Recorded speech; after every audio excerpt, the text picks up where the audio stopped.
गावाकडचा काळ्या मसाल्याचा वांग करतात तसं वांग बनवणार आहे। त्याच्यासाठी हा सौदा काढला।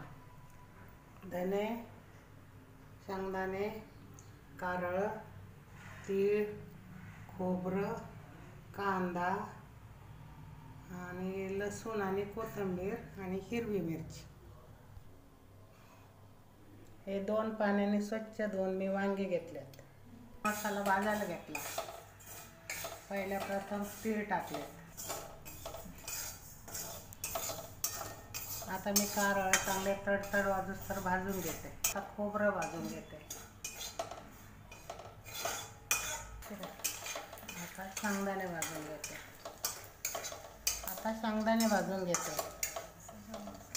आता हा सगळा मसाला मी भाजून घेतला। तर हे झालं की कांदा काळा करायला टाकते।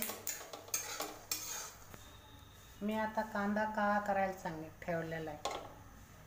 हा थोडा काळा झाला का मग घ्यायचा मसाला वाटायला। हे असे याचे 4 भाग करून सगळे वांगे मी कापून घेतले। आता हे पाण्यात टाकले काळे पडू नये म्हणून, तर हे निथळायला ठेवले। आता पाण्यातून काढलेत, निथळायला ठेवले। आता याच्यात हळद मीठ घालून परतून घ्यायचे।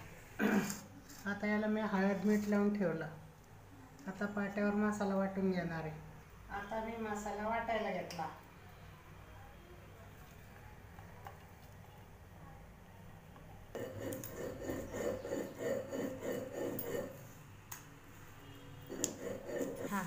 तांदळाची खिचडी केली रे, तूप टाकून देते रे, मला नको आता दमुरी रे, मला नको आता दमुरू रे,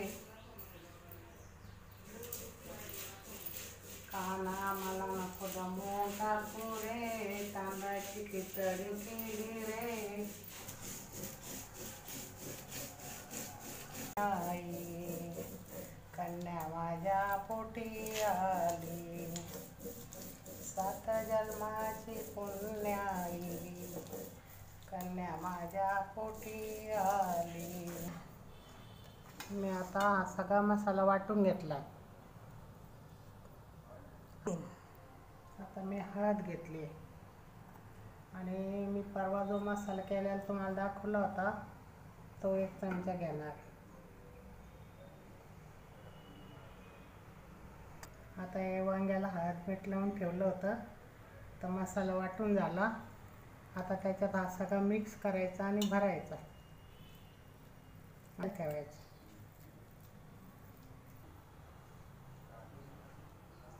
आता कढई गरम झाली, मी तेल टाकून घेते। आता वांगा परतून घेते तेलात टाकून। आता त्याला चांगलं खालीवर करून घेते, सगळं अंग त्याचं भाजलं असतं। गरम पाणी टाकणार नंतर। हे पहा तेलात मी चांगलं वांगं आता परतून घेणार आहे आणि मग बाकी मसाला टाकणार, ते पण परतून घेणार आणि मग गरम पाणी टाकणार शिजायला। आता ही थोडी कोथिंबीर ठेवली होती ती टाकते। हे पहा असं नाही त्या मसाल्यात वांग्या सगळं परतून घेतलं का त्याला तेल सुटायला लागलं।